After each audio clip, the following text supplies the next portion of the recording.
Assalamualaikum warahmatullahi wabarakatuh. Alhamdulillahirrahmanirrahim. Senang sekali pemirsa kita dapat kembali bertemu tentunya dalam acara Syiar Muhammadiyah Majelis Pelayanan Sosial Kota Medan bekerjasama dengan KB Bukopin Syariah. Ya, senang sekali Kori dapat kembali menyapa pemirsa di rumah. Tentunya hari ini kita akan membahas tentang tema yang luar biasa menarik juga, seperti yang sebelumnya kita sudah banyak sekali yang kita bahas ya pemirsa dari berbagai lini kehidupan begitu. Jadi hari ini kita sudah menghadirkan seorang yang kompeten untuk membahas tema kita kali ini, yaitu perencanaan keuangan syariah. Dan beliau adalah insan perbankan syariah tentunya ya pemirsa, pernah juga sebagai pimpinan cabang. Kemudian beliau juga pernah menjadi kepala divisi analis pembiayaan dan juga pernah juga sebagai kepala divisi pengembangan bisnis dan manajemen penjualan. Dan saat ini beliau adalah pimpinan cabang Bank KB Bukopin Syariah cabang Medan. Kita sapa dulu pemirsa, ada Bapak Firdaus Herta Pradana. Assalamualaikum Pak Firdaus, apa kabar Pak? Waalaikumsalam warahmatullahi wabarakatuh Mbak Kori. Alhamdulillah baik Alhamdulillah kabarnya. sehat ya. Ini luar biasa hari ini kita bertemu. Alhamdulillah pandemi sudah mulai menurun ya Pak Firdaus. Namun tidak terelakkan bahwa dampak dari pandemi ini luar biasa sekali Pak Firdaus. Banyak sekali dampaknya dari segala sektor kehidupan nih ya pemirsa ya. Bahkan keuangan di masyarakat itu sudah tidak menentu saat ini. Banyak sekali orang-orang yang di PHK nih, dampak-dampak dari pandemi ya pemirsa ya. Ini keresahan kita di masyarakat ini luar biasa sekali. Bahkan dengan adanya pandemi banyak sekali warga yang sakit dan dirawat bahkan berbulan-bulan, dan tentunya ini tidak membutuhkan biaya yang sedikit ya pemirsa ya. Dan ini sangat berpengaruh kepada sektor perekonomian kita di masyarakat. Lalu seperti apa baiknya kita saat ini setelah pandemi mereda, dan tentunya keuangan juga belum stabil ya pemirsa. Banyak sekali permasalahan seperti kemarin harga minyak goreng sempat melonjak tinggi, kemudian harga bahan pokok yang juga tidak menentu, dah banyak sekali ini akibat pandemi COVID-19. Nah, yang harus kita pikirkan bersama adalah setelah pandemi ini berlalu, lalu bagaimana kita merencanakan keuangan, tentunya keuangan syariah begitu ya Pak Firdaus. Dan sebenarnya apa sih ya pemirsa perencanaan keuangan syariah ini, dan bagaimana cara kita merencanakan keuangan syariah? Kita akan bahas langsung dengan orang yang kompeten tentunya untuk membahas tema kita kali ini ya. Nah, Pak Firdaus, tadi kan Kori menyebutkan banyak sekali permasalahan yang kita hadapi di masyarakat akibat dari pandemi ini ya Pak Firdaus. Lalu bagaimana setelah pandemi ini mereda, bagaimana sih sebenarnya kita harus merencanakan keuangan kita ini? Dan mungkin di awal Pak Firdaus bisa menjelaskan dulu supaya kita juga pemirsa di rumah juga memahami apa sebenarnya perencanaan keuangan syariah itu Pak Firdaus. Oke, baik. Terima kasih Mbak Kori atas pertanyaannya. Memang apa yang disampaikan oleh Mbak Kori tadi ini menjadi keresahan kita semua lah ya. Mungkin nggak hanya semua yang ada di di Indonesia, mungkin hampir seluruh dunia. Iya benar. Nah, memang ini pandemi COVID yang berjalan kurang lebih 2 tahun lah ya yang kita rasakan ini memang memiliki dampak yang cukup terasa lah bagi seluruh insan. Tadi Mbak Kori sebutkan juga ada orang yang di PHK, ada orang yang mungkin tadinya ada keluarga yang utuh tiba-tiba kehilangan keluarga, kemudian juga ada yang mungkin terpaksa harus berobat dengan biaya yang cukup tinggi gitu kan. Nah, ini keresahan-keresahan ini yang mungkin harus menjadi pertanyaan kita semua. Apa yang harus kita lakukan sebagai seorang muslim? Tadi mungkin pertanyaan Mbak Kori kurang lebih seperti itu. Nah, dapat kami sampaikan Mbak Kori bahwa sebenarnya Allah telah memberikan statement atau pernyataan bahwa Islam ini adalah agama yang sempurna. Seperti yang diturunkan dalam firman terakhir di surat Al-Maidah ayat 3, bahwa Allah telah menjadikan Islam ini sebuah agama yang sempurna bagi manusia. Nah, ini diperkuat dengan pernyataan Allah juga, di statement Allah juga di dalam surat Al-Baqarah ayat 2, yang menyatakan bahwa Al-Quran merupakan petunjuk bagi mereka-mereka yang bertakwa. Nah, di sisi lain juga Allah juga kembali lagi menyatakan bahwa di surat Al-Ahzab ayat 21, yang kurang lebih menyatakan bahwa Rasulullah itu adalah sebuah uswatun hasanah, atau contoh terbaik, atau teladan terbaik bagi umat manusia. Artinya, kita sebagai muslim harus meyakini semua itu. Bahwa semua kehidupan kita, semua apa yang kita jalani dalam hidup kita, itu semua sudah ada petunjuknya. Tinggal bagaimana apakah kita mau menggalinya, apakah kita mau mempelajarinya lebih lanjut, sehingga kita bisa mengambil hikmahnya dan tahu apa yang harus kita lakukan. Nah, kembali ke pertanyaan tadi, apa yang Mbak Kori sampaikan bahwa apa nih yang harus kita lakukan dengan kondisi seperti ini. Nah, kalau boleh kami mengingatkan kembali kepada Mbak Kori dan para pemirsa semua bahwa di Al-Quran itu ada sebuah kisah yang cukup menarik, di surat Yusuf ayat 4, di surat Yusuf cerita tentang Nabi Yusuf yang menafsirkan mimpi dari seorang raja Mesir, di mana di mimpi tersebut raja Mesir menyampaikan terdapat 7 ekor sapi yang gemuk dimakan oleh 7 ekor sapi yang kurus. Nah, Nabi Yusuf di cerita tersebut mencoba untuk menafsirkan bahwa nantinya akan ada 7 tahun pertama yang penuh dengan kegemilangan, penuh dengan rezeki, penuh dengan barokah, di mana semua tanaman yang ditanam panennya melimpah. Namun diikuti dengan 7 tahun yang kedua, di mana semua apa yang diusahakan gagal. Di mana musim panen pun jadinya musim paceklik. Jadi 7 tahun kedua ini akan sangat menderita.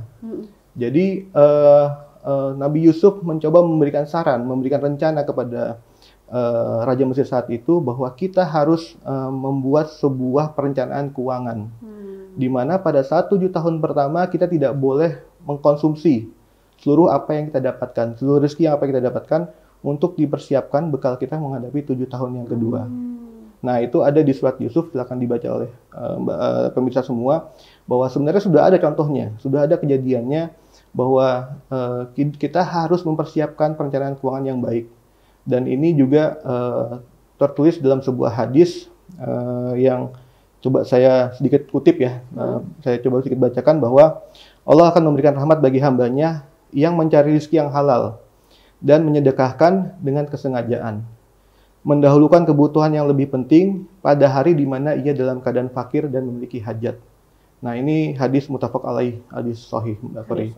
Jadi artinya bahwa dari dua dalil tersebut disampaikan bahwa kita sebagai muslim benar-benar harus menyiapkan yang namanya perencanaan keuangan. Tidak boleh kita sporadis dalam mengkonsumsi apa yang kita dapatkan. Penghasilan kita harus digunakan sesuai dengan perencanaan yang matang untuk menghadapi masa depan. Mungkin seperti itu Mbak Kori. Sesuai kebutuhan lah ya Pak Firdaus, ya. Bukan keinginan yang selalu kita cukupi, tetapi memang kebutuhan itu yang harus kita cukupi. Betul, Mbak Kori. Harus direncanakan gitu ya pemirsa, karena mungkin saat ini kita dalam keadaan ekonomi yang stabil, tetapi kan tidak selalu seperti itu kan. Kalau kita sering dengar itu ya pemirsa, bahwa kehidupan ini seperti roda yang berputar ya Pak Firdaus. Betul. Ya. Ada kala kita di atas, ada kala juga kita di bawah. Jadi ketika kita di bawah, kita siap juga begitu ya Pak ya. Kalau sekarang kita sudah mempersiapkan keuangan kita, manakala suatu saat kita berada di bawah. Ini luar biasa sekali, memang harus kita rencanakan. Nah, sebenarnya perencanaan keuangan syariah itu yang seperti apa Pak Firdaus? Baik, tadi sudah disampaikan sedikit ya tadi di awal Mbak Kori, bahwa dari gambaran tersebut mungkin kita bisa mencari sebuah garis lah ya, definisi terkait perencanaan keuangan Islami. Bahwa perencanaan keuangan Islami bisa diartikan sebagai mengalokasikan pengeluaran kita sesuai dengan skala prioritas, di mana skala prioritas itu harus menuju kepada hal-hal yang sesuai dengan syariah, dengan tujuan akhirat gitu. Jadi poinnya adalah sesuai syariah dengan tujuan akhirat. Jadi apabila kita mengalokasikan tidak sesuai dengan dua hal tersebut, maka dipastikan itu bukanlah perencanaan keuangan yang sesuai dengan syariah. Nah, di dalam Islam dan beberapa pengamat juga menyampaikan bahwa kita harus mendahulukan hal-hal yang menjadi kewajiban kita dulu dalam mengalokasikan perencanaan keuangan. Karena di dalam Islam itu secara syariah sudah diatur sebenarnya mana pengeluaran yang berupa kewajiban, mana juga pengeluaran yang sifatnya tambahan. Oke. Nah, untuk yang pertama yang mesti diatur adalah kita harus mengkonsumsi untuk melakukan pengeluaran untuk hal-hal yang wajib. Hal-hal yang wajib ini bisa kami sampaikan adalah yang mungkin semua pemirsa juga mengetahui terkait masalah pengeluaran zakat. Zakat itu yang paling penting, itu yang pertama, karena itu adalah salah satu rukun Islam bagi umat muslim, dan itu jadi kewajiban bagi umat muslim, bagi mereka yang tidak tergolong dalam mustahik. Oke. Nah, zakat ini bisa kita sampaikan bahwa ada dua, zakat fitrah maupun zakat mal. Nah, zakat fitrah itu yang bisa kita keluarkan saat Idul Fitri. Kalau untuk zakat mal adalah zakat yang kita keluarkan pada saat atas aset-aset yang kita miliki atau harta-harta yang kita miliki. Betul. Contohnya bisa emas, ya kan? Kemudian harta perniagaan kita, binatang ternak kita. Kalau harta perniagaan itu mungkin agak susah kali ya mencernanya, tapi mungkin contohnya adalah yang paling gampang, rumah yang kita sewakan kepada orang lain. Nah, itu juga ada zakatnya di situ. Kemudian juga saham, mungkin yang memiliki saham, dan lain sebagainya. Setiap aset itu harus dimintakan zakatnya. Kemudian yang paling isu terhangat juga yang disampaikan oleh Ustadz Yusuf Qaradawi dalam disertasi beliau bahwa yang terbaru adalah zakat profesi. Zakat profesi. Zakat profesi atau zakat penghasilan. Karena zaman dulu mungkin Rasulullah belum ada orang yang gajian, Mbak Kori. Kalau sekarang kita banyak lihat ya orang-orang gajian. Nah, mereka bingung tuh karena kan kapan mereka saatnya untuk membayar zakatnya. Nah, di Yusuf Qaradawi menyampaikan bahwa kita bisa menghitung zakat langsung 2,5% dari penghasilan atau gaji kita setiap bulannya. Betul, Mbak Kori. Nah, itu zakat itu adalah yang harus kita keluarkan oleh penghasilan pertama kali di perencanaan keuangan kita. Oke, jadi memang dari dalam agama Islam juga semuanya sudah diatur ya Pak Firdaus. Jadi memang kalau kita mengikuti tuntunan syariat kita sebenarnya kehidupan ini mudah sepertinya ya Pak Firdausnya sesuai dengan tuntunan syariat agama Islam seperti itu. Oke, nah pemirsa nanti akan kita bahas lebih lanjut lagi ya seperti apa perencanaan keuangan syariah ini. Untuk itu tetap bersama kami akan segera kembali.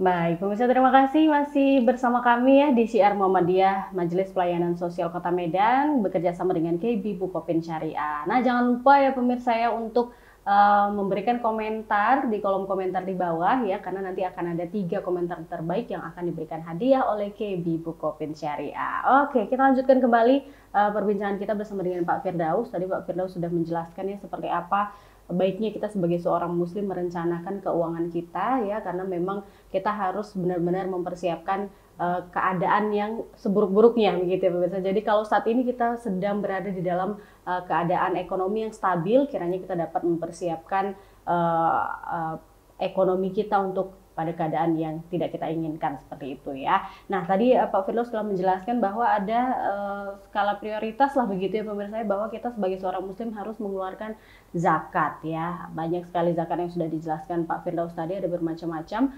Selain zakat Pak Firdaus, apalagi kita sebagai seorang muslim ini apa yang harus kita keluarkan sebagai seorang muslim? Kewajiban dulu nih ya yang harus kita keluarkan seperti itu Pak Firdaus. Oke, baik, makasih banyak Mbak Kori. Jadi tadi mungkin ada sedikit yang kelupaan Mbak Kori terkait masalah zakat. Jadi saat ini dengan kemudahan yang ada bahwa saat pemirsa bisa menyalurkan zakatnya pada lembaga amil zakat yang diakui oleh pemerintah. Mungkin salah satunya juga adalah lembaga amil zakatnya Muhammadiyah atau Lazismu yang memang setelah ada rekeningnya di Bank KB Bukopin Syariah gitu Mbak Kori. Jadi ada kemudahan-kemudahan lah jangan sampai kemudahan-kemudahan yang ada ini membuat kita tidak malah menunaikan kewajiban kita. Iya, kan sayang sekali kan. Sayang sekali padahal sudah ada kemudahan ya Pak. Betul sekali. Jadi artinya dengan kemudahan ini harapannya juga membawa kita menjadi lebih baik di akhirat nanti. Amin. Seperti itu. Jadi kita bicara selanjutnya Mbak Kori setelah tadi kita keluarkan untuk dana yang wajib seperti zakat tadi, maka pengeluaran yang berikutnya yang harus kita alokasikan adalah untuk pembayaran hutang Mbak Kori. Pembayaran hutang? Betul, pembayaran hutang ini menjadi hal yang penting dan harus didahulukan oleh setiap muslim. Karena yang namanya hutang ini akan ditanya sampai akhirat nanti. Benar. Bahkan ada sebuah hadis yang menyampaikan bahwa Rasulullah SAW menolak untuk mensolatkan mayit yang masih memiliki hutang. Sampai ada kepastian siapa yang akan membayar hutang tersebut. Jadi seperti itulah bahayanya hutang Mbak Kori. Jadi bagi pemirsa yang masih memiliki hutang, mungkin prioritaskan alokasi keuangan pemirsa untuk pembayaran hutang pemirsa. Dan apabila kita memang terpaksa harus berhutang, karena berhutang ini terkadang tidak bisa dilepas dari kehidupan kita, Mbak Kori. Jadi kalau memang kita terpaksa harus berhutang, yakinkan itu adalah hutang yang sifatnya bisa kita bayarkan atau bisa kita kembalikan. Nah, kami punya semacam catatan atau mungkin dari beberapa ahli mengatakan bahwa sebaiknya kewajiban hutang setiap bulannya itu tidak boleh lebih dari 35% dari penghasilan. Oh, gitu. Tentu tapi ini angka 35% ini tidak mutlak, berbeda-beda setiap orangnya. Tapi ini adalah batas normal yang bisa kita gunakan untuk pembayaran hutang setiap bulannya. Jadi kalau misalnya gaji sekian, maka 35% maksimal itu yang harus dipakai untuk pembayaran hutang. Betul. Nah, itu yang mesti diingat oleh para pemirsa sebelum pemirsa melakukan pengajuan hutang kepada siapapun. Seperti itu. Nah, itu yang kedua Mbak Kori. Jadi hutang setelah zakat adalah hutang yang harus kita dahulukan. Nah, dan setelah hutang, maka yang harus kita bayarkan kemudian adalah mempersiapkan dana darurat. Nah, ini juga sama seperti cerita Nabi Yusuf tadi di awal, bahwa kita harus mempersiapkan masa depan. Nah, idealnya kita harus memiliki dana darurat itu sebesar 3-6 kali penghasilan bulanan kita. Wow, 3-6 kali pengeluaran kita setiap bulannya. Nah, itu adalah kondisi ideal sehingga kalau ada apa-apa di masa depan, kita bisa bertahan minimal sampai 3 atau sampai 6 bulan ke depan. Gitu. Mudah-mudahan dengan 3 sampai 6 bulan ke depan kita sudah sampai masa recovery untuk memulai sesuatu yang baru. Nah, itu yang harus kita keluarkan berikutnya setelah hutang tadi, mempersiapkan dana darurat. Nah, yang ketiga baru kita melakukan konsumsi atau melakukan pemenuhan atas setiap kebutuhan-kebutuhan kita setiap bulannya. Betul. Nah, terkadang pada saat kita melakukan pemenuhan kebutuhan kita lupa bahwa yang kita penuhi ini bukan adalah kebutuhan, Mbak Kori, tapi adalah keinginan. Nah, yang ini yang jadi masalah selama ini. Karena kalau yang namanya keinginan itu tidak ada habisnya, Pak Firdaus. Betul, tidak ada habisnya dan tidak ada batasnya gitu. Terkadang kita sudah memenuhi keinginan kita, tapi itu akan ada lagi yang baru, ada lagi yang baru. Nggak bisa ngelihat sesuatu yang baru, kita juga ingin seperti itu. Jadi bahkan dari keinginan itu tadi malah menimbulkan hutang jadinya, Pak. Nah, itu dia, itu yang malah itu sampai tarafnya berbahaya menurut kami. Karena kalau kita memenuhi keinginan bahkan dengan berhutang, itu bisa menyebabkan kita perilaku hidupnya konsumtif. Dan kalau sudah konsumtif, kita memenuhi keinginan tersebut yang tidak ada batasnya, akhirnya kita yang bingung. Dari mana kita bisa mengganti itu semua, Mbak Kori? Jadi makanya di dalam perencanaan keuangan syariah, perencanaan keuangan Islami, kita harus memastikan bahwa apa yang kita konsumsi setiap bulannya itu adalah sesuai dengan kebutuhan, bukan sesuai dengan keinginan. Nah, itu harus digarisbawahi dan harus dipahami sendiri masing-masing setiap individu di pemirsa sendiri, gitu. Karena pemirsa lebih tahu lah apa yang menjadi kebutuhannya, apa yang menjadi keinginannya. Karena setiap orang beda-beda ya Pak Firdaus. Betul. Contoh sederhananya gini Mbak Kori. Kadang-kadang kita butuhnya sebenarnya karena haus, kita butuh cuma hanya minum kan. Tapi kita minum kan cukup dengan air putih sebenarnya. Tapi terkadang ada orang yang ingin minum dengan minuman-minuman berwarna gitu kan, yang mungkin harganya jauh lebih mahal. Nah, itu sebenarnya contoh sederhana aja untuk membedakan antara kebutuhan dan keinginan. Tapi saya tidak memberikan bahwa harus kita minum air putih Mbak Kori, tapi kembali lagi kepada kebutuhan dari para pemirsa di rumah. Dan kemampuan dari setiap orang, betul sekali. Nah, terakhir baru kita kalau dari semua itu sudah kita keluarkan, masih terdapat dana sisa, nah baru kita alokasikan dana tersebut untuk melakukan investasi. Karena bagaimanapun juga kita harus menjadi muslim yang kuat Mbak Kori. Cara muslim yang kuat adalah kita juga harus memiliki investasi di kemudian hari. Itu investasi-investasi ini akan meningkatkan ekonomi dari setiap individu kita, setiap muslim kita. Karena bagi setiap muslim harus meyakini bahwa tangan di atas itu lebih baik daripada tangan di bawah. Benar. Jadi kita punya investasi, kita punya kemampuan di masa depan, di mana investasi tersebut mungkin bisa membesar dan memberikan manfaat buat orang lain. Seperti itu Mbak Kori. Jadi urutannya kami ulangi, zakat, kemudian pembayaran hutang, kemudian adalah dana darurat, persiapan dana darurat, baru pemenuhan kebutuhan setiap bulannya yang prioritas. Baru terakhir adalah investasi, Mbak Kori. Investasi. Jadi memang setiap bulan itu, Bapak Ibu ya, kalau yang ada di rumah itu sudah memiliki gaji tiap bulan itu bukan langsung dihabisin. Kadang kan gitu ya Pak Firdaus ya. Gaji itu numpang lewat aja gitu. Tiba-tiba masih pertengahan bulan udah habis.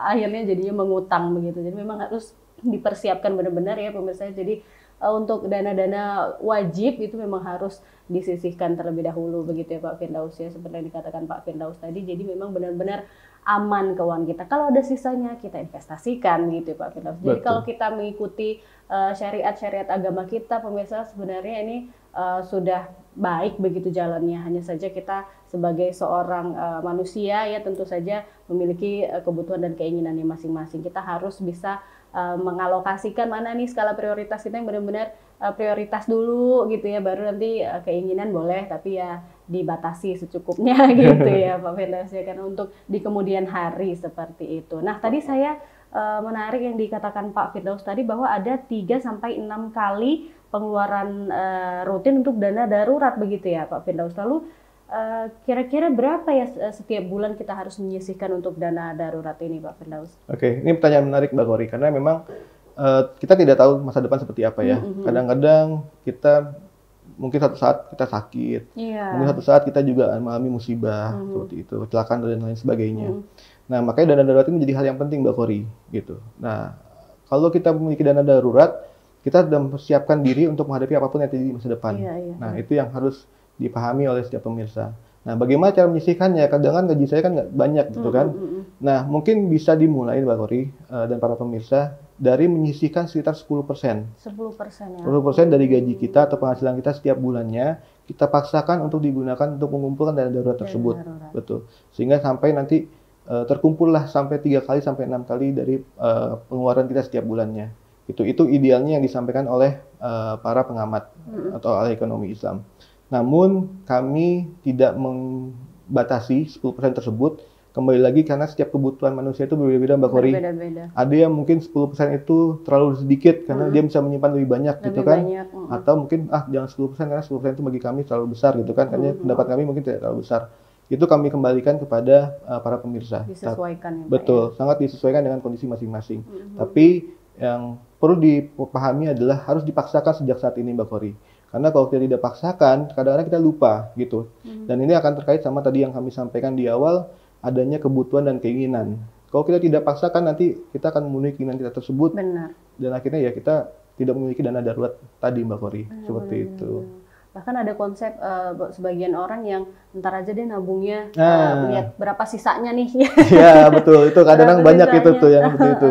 Bahkan kadang tiap bulan malah nggak ada yang ditabung karena ya udah habis untuk memenuhi kebutuhan dan keinginan itu tadi ya Pak Firdaus. Maka dari itu memang harus dipaksakan ya pemirsa untuk dana darurat ini penting sekali untuk di kemudian hari ada hal-hal yang tidak kita duga dan tidak kita inginkan seperti itu. Baik, menarik sekali pemirsa, kita akan bahas lagi dengan Pak Firdaus nanti seperti apa ini perencanaan keuangan syariah yang benar. Kita akan kembali lagi setelah yang berikut ini.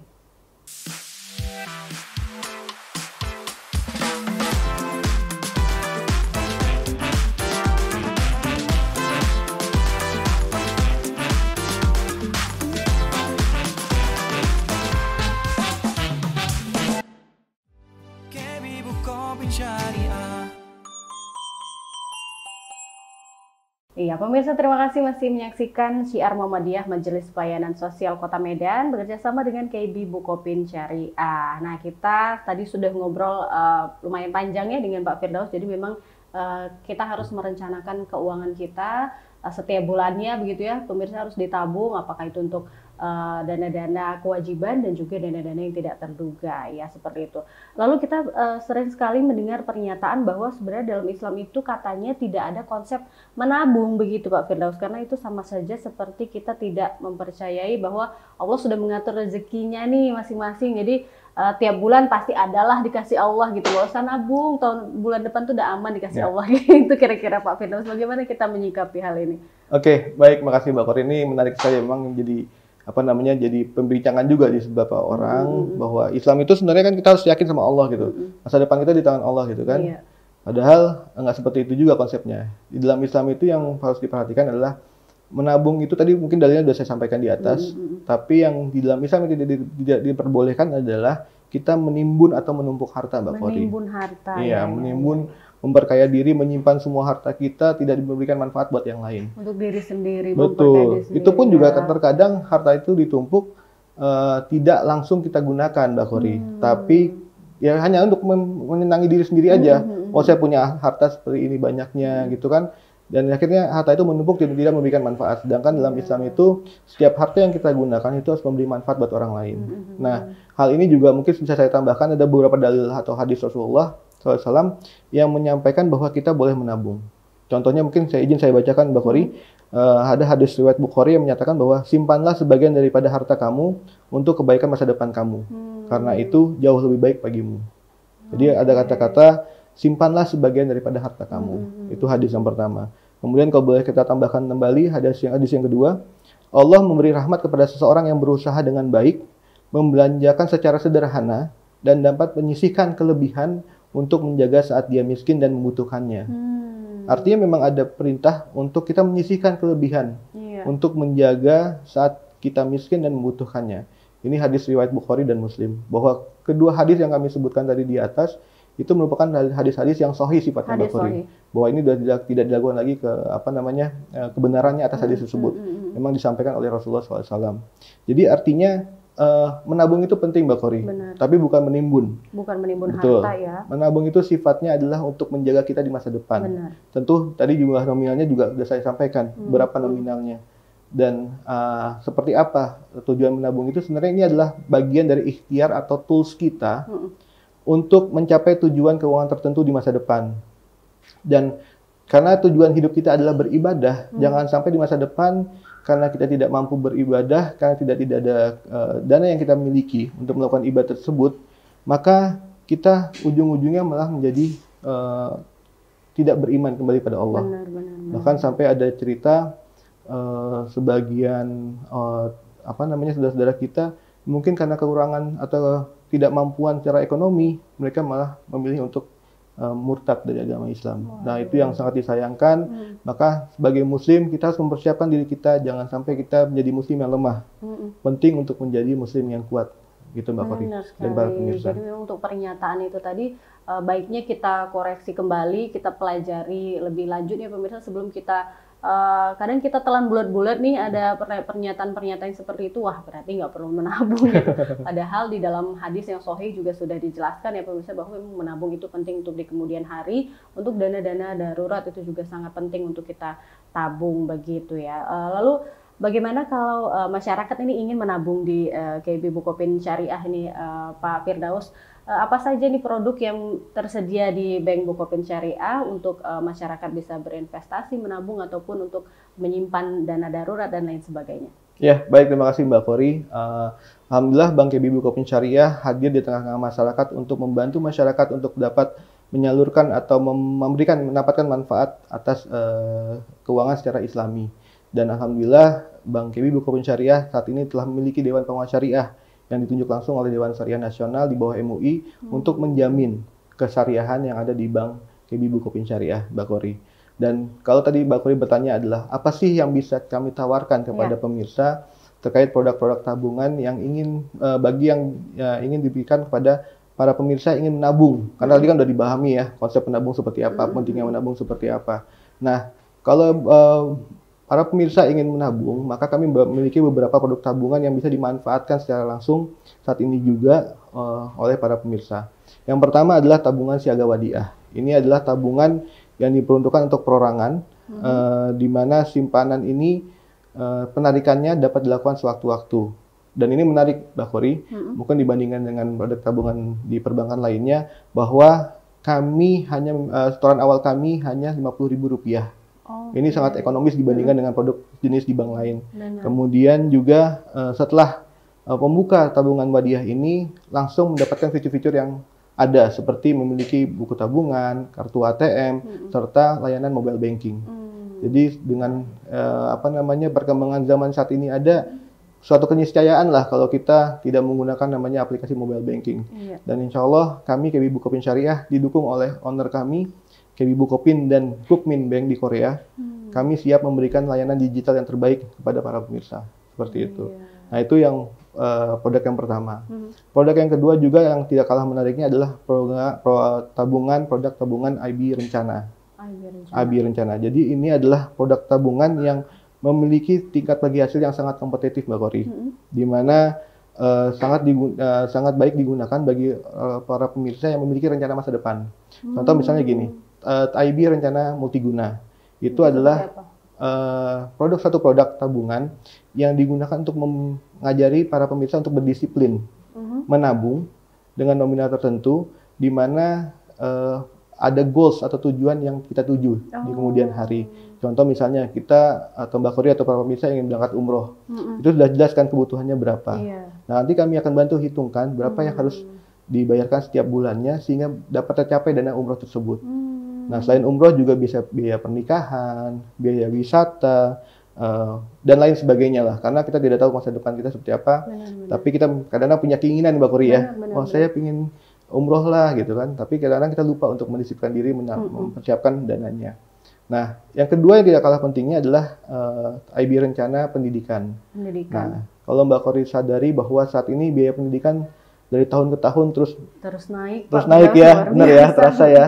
Nah, itu yang tidak disadari oleh kita semua. Kadang-kadang kita lupa untuk mempersiapkan itu. Jadi akhirnya apabila tadi Mbak Kori bilang ada orang yang kadang-kadang penghasilannya habis langsung pada saat dapat gaji kan. Nah, itu mereka akhirnya lupa untuk menyiapkan dana pendidikan buat anak-anaknya. Nah, kami di KB Bukopin Syariah akan memberikan bantuan untuk mendisiplinkan para pemirsa menabung dalam mempersiapkan dana pendidikan bagi putra-putrinya. Sehingga kualitas pendidikan yang diinginkan serta cita-cita dari putra-putri Bapak Ibu pemirsa sekalian dapat tercapai, seperti itu. Nah, ini jangka waktunya mulai dari 1 tahun sampai maksimum 18 tahun usia anak, seperti itu. Dengan setoran wajib bulanannya minimal 100.000 Mbak Kori. Gitu. Nah, ini menjadi produk yang menarik karena banyak dari para orang tua yang datang ke kami untuk saya mau sekolahkan anak saya di sini dengan biaya sekian, saya mesti siapkan berapa. Nah, nanti silakan datang aja kepada tim realization officer kami yang ada di kantor di Jalan S. Parman nomor 77 Medan. Nanti kami akan bantu untuk menghitungkan berapa yang harus disiapkan sehingga apa yang menjadi keinginan Bapak Ibu pemirsa sekalian dapat terpenuhi di kemudian hari. Wah, jadi sangat terbantu sekali sebenarnya masyarakatnya dengan adanya KB Bukopin Syariah ini. Jadi seperti yang tadi Pak Firdaus katakan, kita sudah ada goals-nya nih, tapi kita nggak tahu nih bagaimana ya tiap bulan harus berapa gitu. KB Bukopin Syariah membantu untuk menghitungkan tiap bulannya dan mendisiplinkan menabung setiap bulannya agar goals itu tercapai ya, luar biasa sekali. Ada yang lain lagi Pak Firdaus, yang produk yang lain?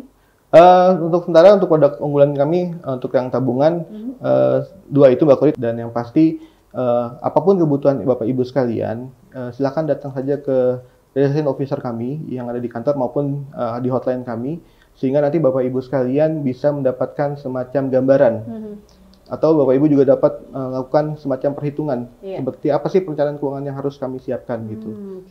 Jadi mulai dari zakat, kemudian juga membayar hutang, tadi itu semua dapat dibantu oleh tim di KB Bukopin Syariah, Mbak Kori. Waduh, luar biasa. Mudah-mudahan ini bisa mencerahkan pemirsa di rumah ya yang dari kemarin galau mungkinnya gimana ya caranya dengan gaji yang sedemikian ini yang tidak banyak, mungkin bisa dipilah-pilah yang mana yang prioritas, yang mana untuk tabungan masa depan, seperti itu. Baik, terima kasih Pak Firdaus telah hadir untuk memberikan informasi yang luar biasa, sangat berguna sekali untuk kita semua ya pemirsa. Dan saya kembali menginformasikan kepada Anda, jangan lupa untuk memberikan komentar Anda ya di kolom komentar bawah ya, karena akan ada 3 komentar terbaik yang akan dipilih KB Bukopin Syariah dan akan diberikan hadiah nanti tentunya. Jangan lupa juga untuk di subscribe ya pemirsa, jadi Anda akan mendapatkan notifikasi jika ada nanti postingan-postingan selanjutnya. Jangan lupa di share juga dan di like. Terima kasih. Mohon maaf apabila ada kesalahan ya pemirsa. Saya Kori. Wassalamualaikum warahmatullahi wabarakatuh.